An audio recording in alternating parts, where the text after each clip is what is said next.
Assalamualaikum warahmatullahi wabarakatuh. Perkenalkan, nama saya Ayala Dewi dengan NIM 2211343. Di sini saya akan mempresentasikan tentang teori kenegaraan dalam Islam. Yang pertama yaitu pemikiran politik Khawarij. Pengertian Khawarij. Khawarij merupakan kelompok Islam yang dikenal sangat ekstrim dalam pandangan teologis dan politiknya. Khawarij muncul sebagai sebuah kelompok politik setelah berakhirnya perang Siffin antara Ali bin Abi Thalib dan Muawiyah yang berakhir dengan arbitrase. Pemikiran politik Khawarij. Pada perkembangannya, Khawarij merupakan kelompok politik yang membicarakan terbatas pada masalah kekhalifahan. Mereka menggambarkan prinsip ekstrem. Teori mereka mengenai kekhalifahan yang merupakan teori kepemimpinan masyarakat Muslim bisa berlaku bagi setiap orang Arab. Jika kekhalifahan patut dipilih, maka dia seharusnya tidak turun tahta dan tidak melepaskan hak dalam hal apapun juga.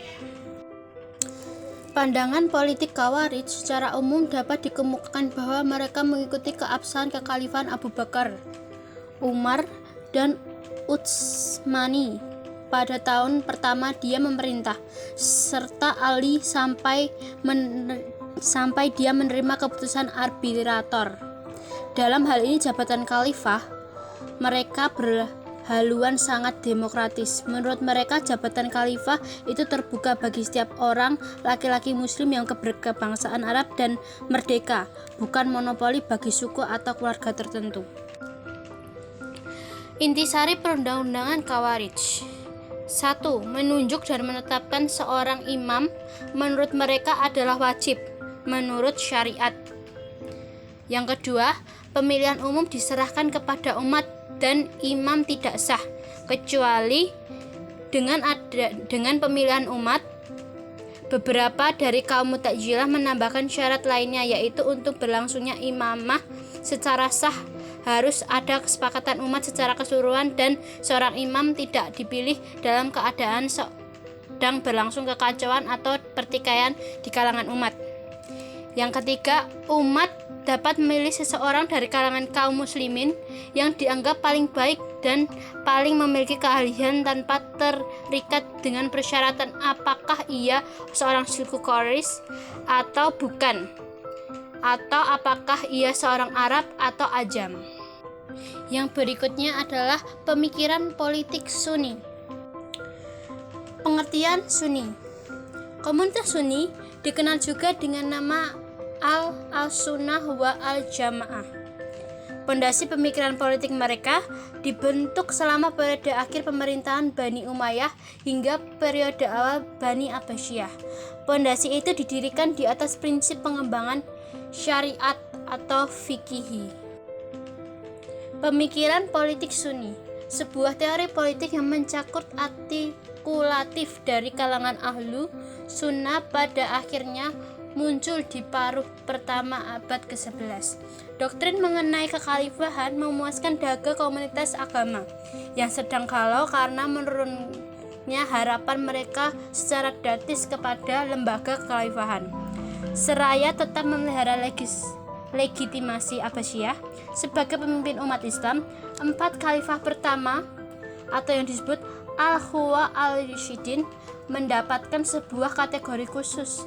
Dorongan utama teori ini adalah melindungi kekhalifahan Abbasiyah dari alternatif lainnya, Syiah Imamiyah, Syiah Ilsamiyah, dan khususnya dari keluarga Fatimiyah yang mungkin tampil sebagai pemimpin sah di mata masyarakat atau rakyat muslim.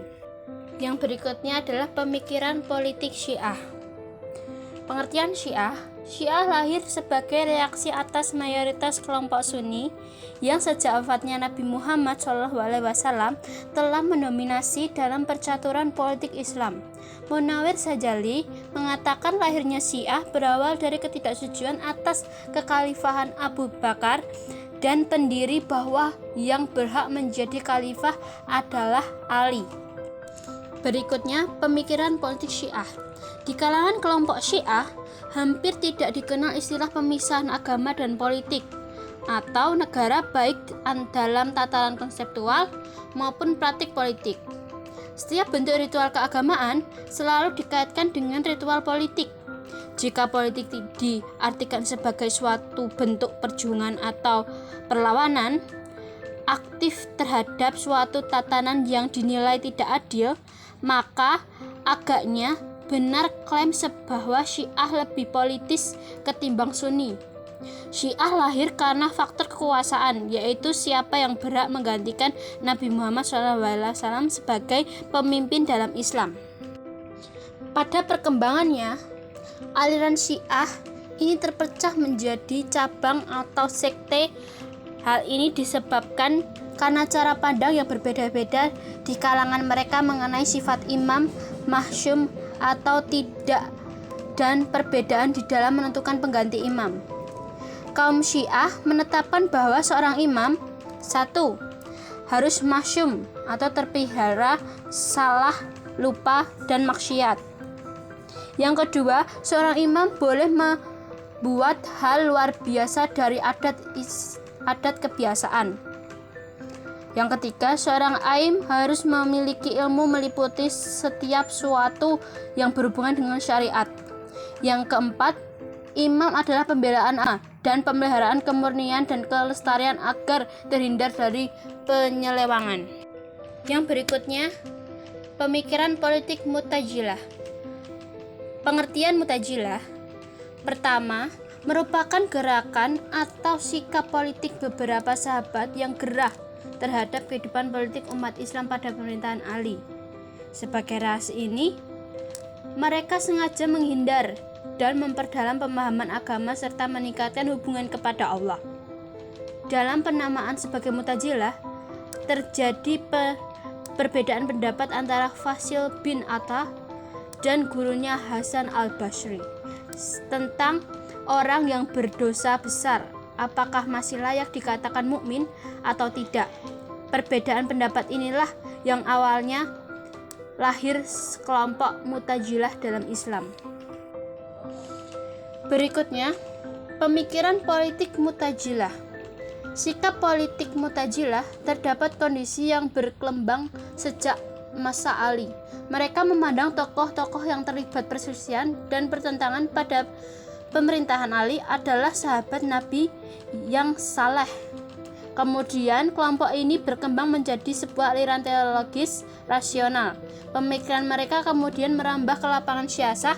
Mu'tazilah beranggapan bahwa akallah yang menjadi ukuran untuk menentukan pembentukan lembaga kekhalifahan.